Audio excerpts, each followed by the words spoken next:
welcome back everybody. It is I, the Silver Watchman, here for another episode of Dead Cells. Now, in the previous episode, we read through chapters of Psalm number 22 through 19. In this episode, we're going to be reading through 23 through 27. And if I have the time, 28. I truly hope that you guys have had a wonderful week, as this is episode number 64 of Dead Cells.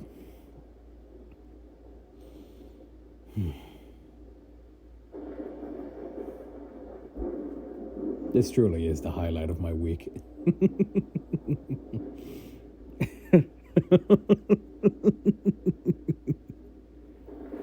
God is good. Psalm 23, King James Version of the Bible. A Psalm of David. The Lord is my shepherd, I shall not want. He maketh me to lie down in green pastures. He leadeth me beside still waters. He restoreth my soul.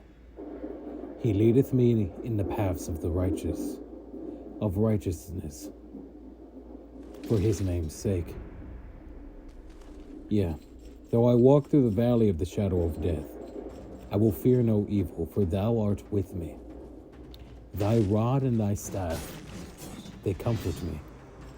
Thou preparest a table for me in the presence of mine enemies. Thou anointest my head with oil. My cup runneth over. Surely, goodness and mercy shall follow me all the days of my life, and I will dwell in the house of the Lord forever. Psalm 24. A Psalm of David. The earth is the Lord's, and the fullness thereof, the world and they that dwell therein. For he hath founded it upon the seas, and established it upon the floods. Who shall ascend into the hill of the Lord? Or who shall stand in his holy place? He that hath clean hands and a pure heart, who hath not lifted up his soul unto vanity, nor sworn deceitfully. He shall receive the blessing from the Lord, and the righteousness from God of his salvation. This is the generation of them that seek him, that seek thy face, O Jacob. Salah. Lift up your heads, O ye gates, and be ye lift up, ye everlasting doors, and the King of glory shall come in. Who is this King of glory? The Lord, strong and mighty, the Lord, mighty in battle. Lift up your heads, O ye gates, even lift them up, ye everlasting doors, and the King of glory shall come in. Who is the King of glory? The Lord of hosts. He is the King of glory. Salah. Psalm 25, a Psalm of David. Unto thee, O Lord, I do I lift up my soul. O my God, I trust in thee. Let me not be ashamed. Let not mine enemies triumph over me. Yeah. Let none that wait on thee be ashamed. Let them be ashamed which transgress without cause. Shew me thy ways, O Lord. Teach me thy paths. Lead me in thy truth and teach me, for thou art the God of my salvation. On thee do I wait all the day. Remember, O Lord, thy tender mercies and thy loving kindnesses, for they have been ever of old. Remember not the sins of my youth, nor my transgressions. According to thy mercy, remember thou me, for thy goodness' sake. O Lord, good and upright is the Lord, therefore will he teach sinners in the way. The meek will he guide in judgment, and the meek will he teach his way. All the paths of the Lord are mercy and truth unto such as keep his covenant and his testimonies. For thy name's sake, O Lord, pardon mine iniquity, for it is great. What man is he that feareth the Lord? Him shall he teach in the way that he shall choose. His soul shall dwell at ease, and his seed shall inherit the earth. The secret of the Lord is with them that fear him, and he will shew them his covenant.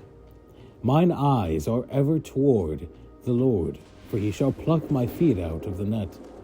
Turn thee unto me, and have mercy upon me, for I am desolate and afflicted. The troubles of my heart are enlarged. O bring thou me out of my distresses. Look upon mine affliction and pain, and forgive all my sins. Consider mine enemies, for they are many, they that hate me with cruel hatred. O keep my soul and deliver me. Let me not be ashamed, for I put my trust in thee. Let integrity and uprightness preserve me, for I wait on thee. Redeem Israel, O God, out of all his troubles. Psalm 26. Judge me, O Lord, for I have walked in mine integrity. I have trusted also in the Lord, therefore I shall not slide. Examine me, O Lord, and prove me. Try my reins and my heart, for thy loving kindness is before mine eyes. Thy loving kindness. And I have walked in thy truth. I have not sat with vain persons, neither will I go in with dissemblers. I have hated the congregation of evildoers, and will not sit with the wicked. I will wash mine hands in innocency. So will I compass thine altar, O Lord, that I may publish with a voice of thanksgiving, and tell of all thy wondrous works. Lord, I have loved the habitation of thy house, the place where thine honor dwelleth. Gather not my soul with sinners, nor my life with bloody men, and those in whose hand is mischief, and their right hand is full of bribes. But as for me, I will walk in mine integrity. Redeem me, and be merciful unto me. My foot standeth in an even place. In the congregations will I bless the Lord.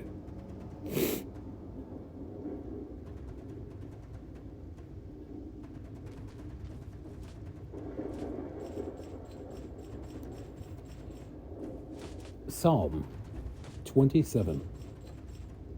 A psalm of David. The Lord is my light and my salvation. Whom shall I fear? The Lord is the strength of my life. Of whom shall I be afraid? When the wicked, even mine enemies and my foes, came upon me to eat up my flesh, they stumbled and fell. Though an host should encamp against me, my heart shall not fear. Though war should rise against me, in this will I be confident. One thing I have desired of the Lord, that I will seek after, that I may dwell in the house of the Lord all the days of my life, to behold the beauty of the Lord, and to inquire in his temple.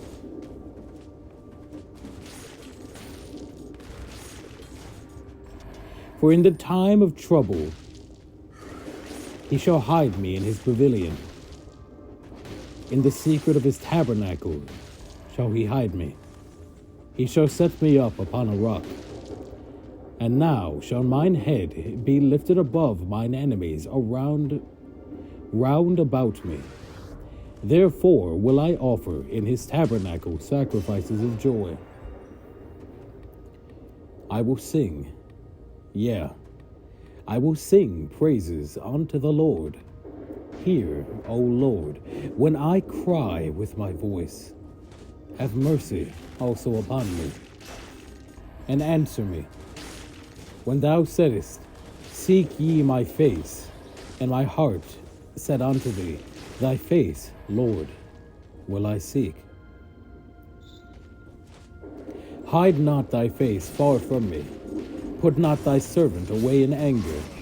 Thou hast been my help. Leave me not, neither forsake me, O God of my salvation. When my father and my mother forsake me, then the Lord will take me up.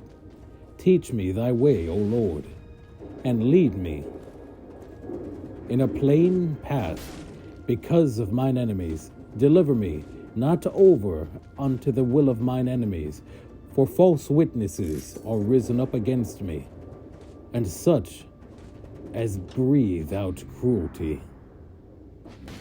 I had fainted, unless I had believed to see the goodness of the Lord in the land of the living. Wait on the Lord, and be of good courage, and he shall strengthen thine heart. Wait, I say, on the Lord. Psalm 28.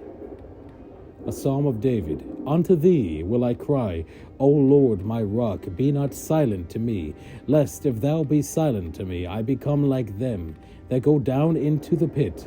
Hear the voice of my supplication when I cry unto thee. When I lift up my hand toward thy oracle, draw me not away with the wicked, with the workers of iniquity, which speak peace to their neighbors, but mischief is in their hearts. Give them according to their deeds, and according to the wickedness of their endeavors. Give them after the work of their hands. Render them their desert. Render to them their desert. Because they regard not the works of the Lord, nor the operation of his hands. He shall destroy them, and not build them up. Be the Lord, because he hath heard the voice of my supplication. The Lord is my strength and my shield. My heart trusteth in him, and I am helped. Therefore my heart greatly rejoiceth. And with my song will I praise him. The Lord is their strength, and he is the saving strength of his anointed. Save thy people, and bless thine inheritance. Feed them also, and lift them up forever.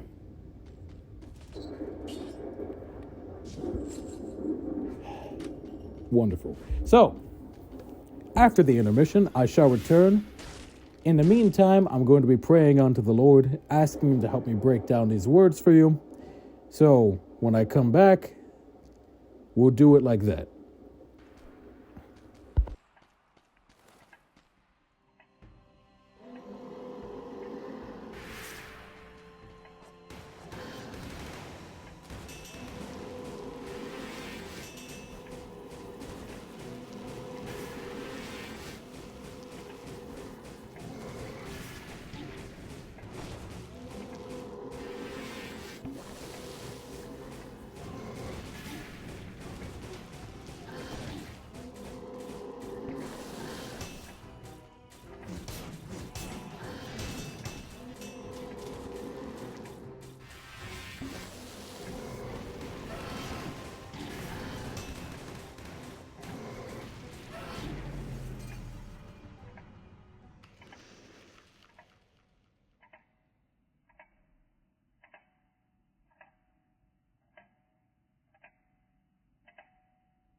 And I am back. So, starting off in Psalm 23.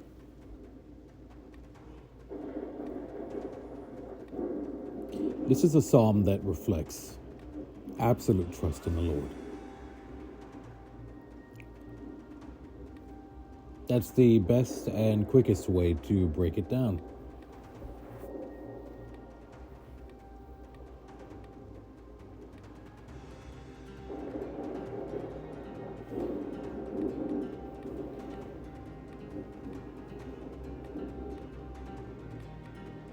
Yeah.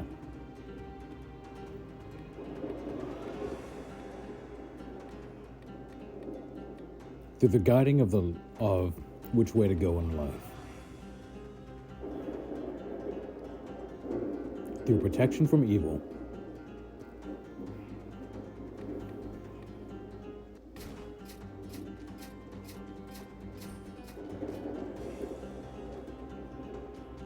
To abundant blessings. Now we're looking at Psalm 24.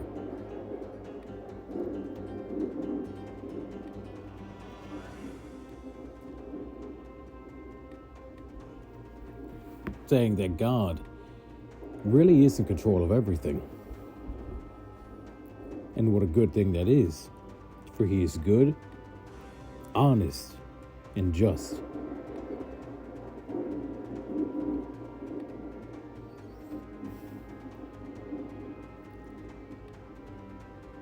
Now, we're going to look up what vanity is. The definition I have for it is just being puffed up of yourself.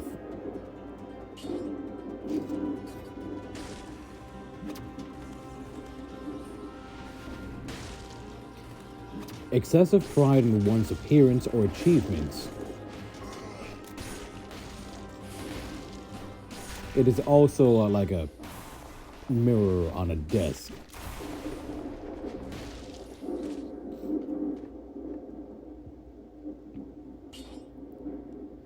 The quality of being worthless or futile. A dressing table.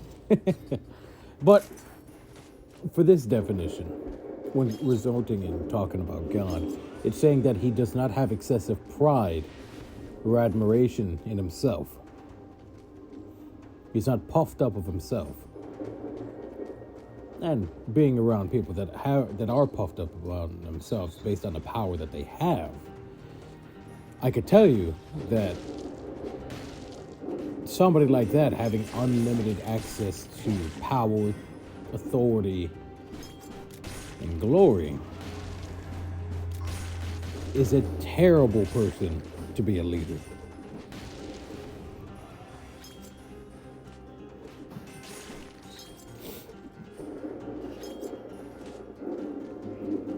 He is the Lord of hosts and the King of glory. All glory belongs to him. So now, looking at Psalm number 25.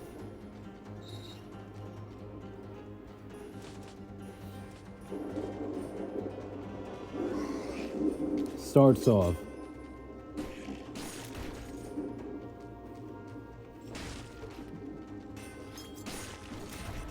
in a request for protection and for guidance. As we go down the chapter,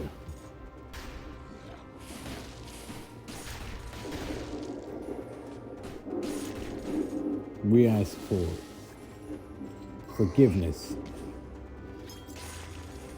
and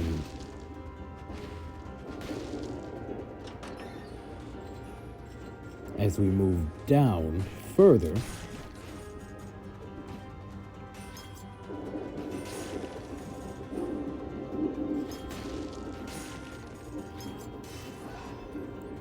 we see more of an acknowledgement of the fact that God does not abandon his own.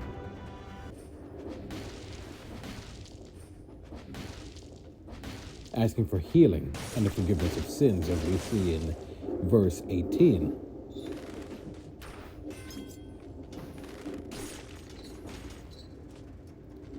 And the last 4 verses of this chapter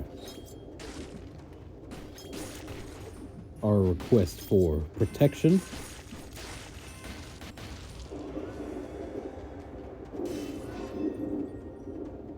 and blessing.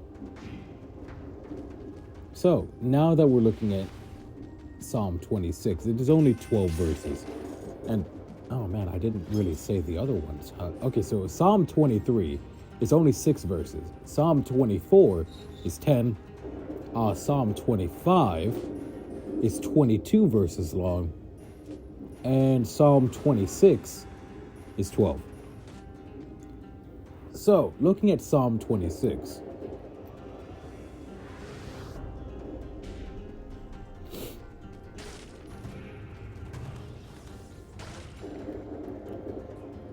is a simple prayer. One that I think every Christian should make, as I've made it myself a few times, quite a few times actually. And that is for God to measure the judgment of his character,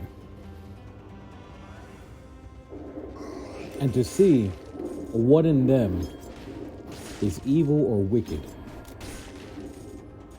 so that can be worked on, rectified, and have attention drawn to by the person, lest it not control them in the future.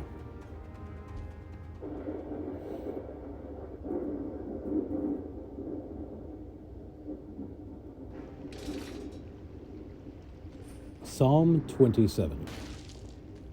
This one has 14 verses.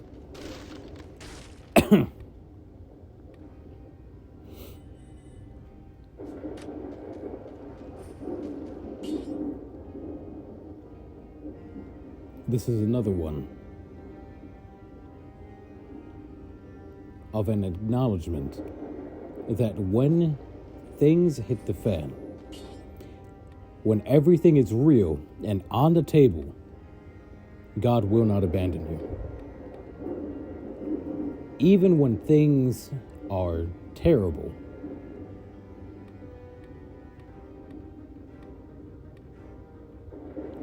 God is with you. As long as you are of him and you have a relationship with him.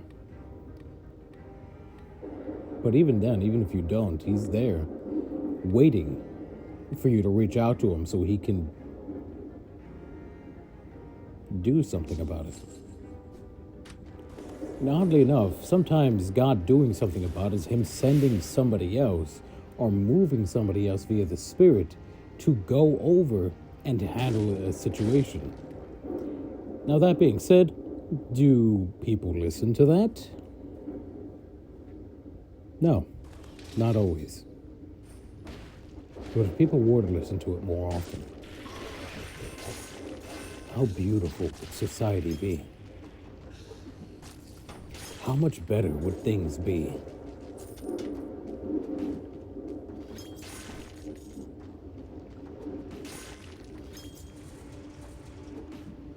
I wonder.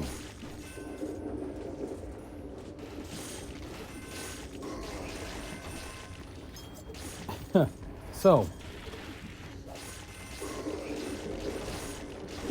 here in verse 9 on Psalm 27, we see something that we have been seeing a lot throughout all of Psalms. And it's this statement: hide not thy face far from me, put not thy servant away in anger. Thou hast been my help, leave me not, neither forsake me, O God of my salvation.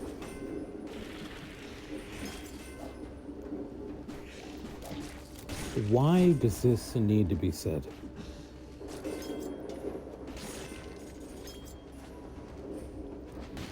Well, let's see. If we go to other portions of the Bible, and me having a personal relationship with him, I can tell you this. There are times when God is so angry that he cannot bear to look at you. Because if he were to look at you, a similar fate that has befalled Sodom and Gomorrah would fall on you.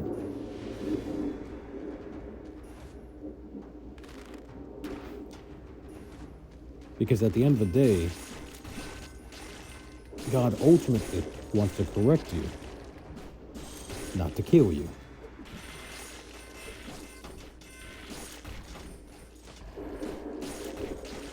And sometimes people push that a little too far, where the only way to correct the wrong is death. But a lot of the times, people tend to die from random happen chance, like sickness, human error,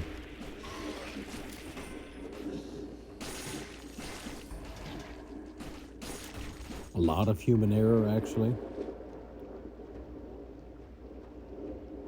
Gosh, I wish I had a graph in front of me, charts and dials, so I could have, like, I could give you guys the exact proper number of how often somebody dies from human incompetence versus divine intervention or something else.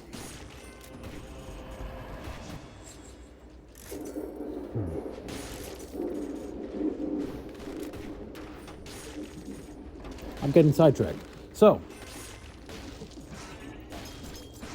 but this is something that we even see happen in the New Testament.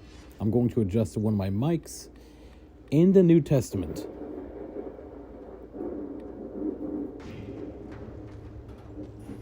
with Jesus Christ himself. And who is Jesus? Jesus is the Son of God, but he is the body of God, the flesh and bone of God, born of a virgin in human flesh. Because a man, a human, was the one to create this initial separation from God. And it'll take human blood, not sullied by sin, to redeem all of humanity. Honestly, I don't really see too many of those that read and break down the Word of God come to this conclusion, but this is also coming from the Spirit. So, what was the reason that God turned his face away from Jesus? Well, Jesus, who knew no sin, the body of God, Son, that knew no sin at all, did not sin. I'm talking no sexual immorality, no cursing, no lies. We're human. Every human lies. I do my best to be as bluntly honest as possible. But even I will slip up.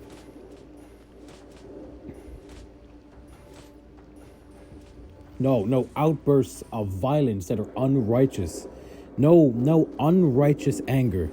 Every single time we see Jesus get mad in the Bible, it's for a justifiable reason.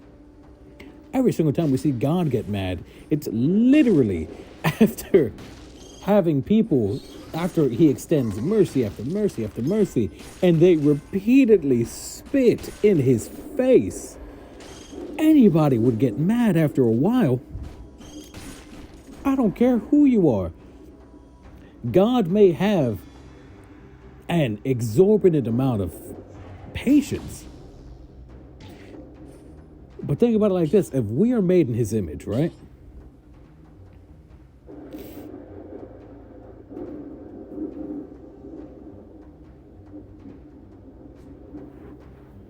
That means that we can get angry. When we are deeply wronged, that's typically what causes anger.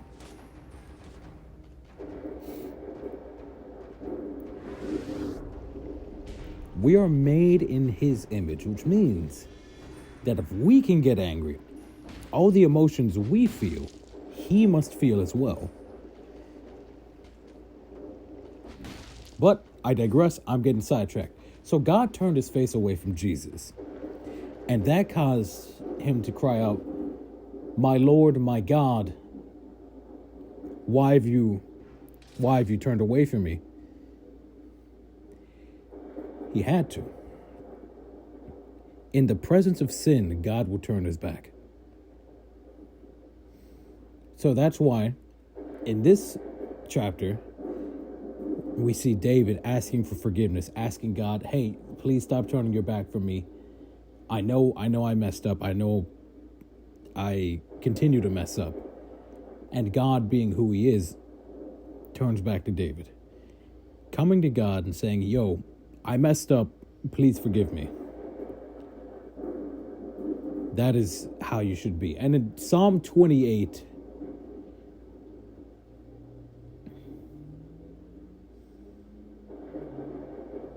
is a call for a sowing season. For what you have laid down, what you have done is reaping, is sowing.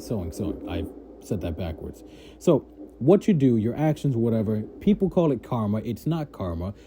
I have studied that religion. Karma is something completely different, and that revolves around reincarnation. What is actually happening is a law of reaping and sowing. So whatever you sow, whatever you do, those actions, that energy, that whatever, that's going to come back to you in some way, shape, or form.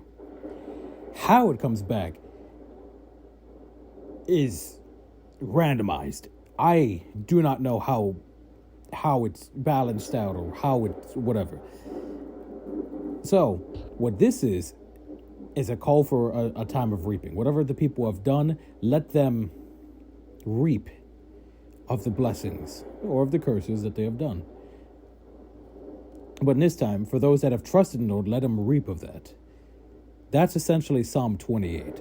And I have run out of time for this episode. I went a little bit longer, got sidetracked a little bit harder than I was expecting to. But I am sincerely glad that you guys stayed with me to the end of this episode.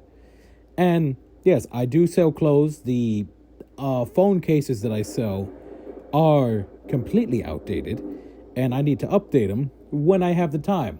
But I work almost all the time, so I don't really have time, because when I rest, I am straight up resting, and I don't want to do anything. I only really rest about 24 hours collectively during the week. So, like I said, I'd like to thank you all for watching. Glory be to God. Blessings be upon every single one of you. And this is the Silver Watchman signing out. Please stay tuned for the next episode. And off I go.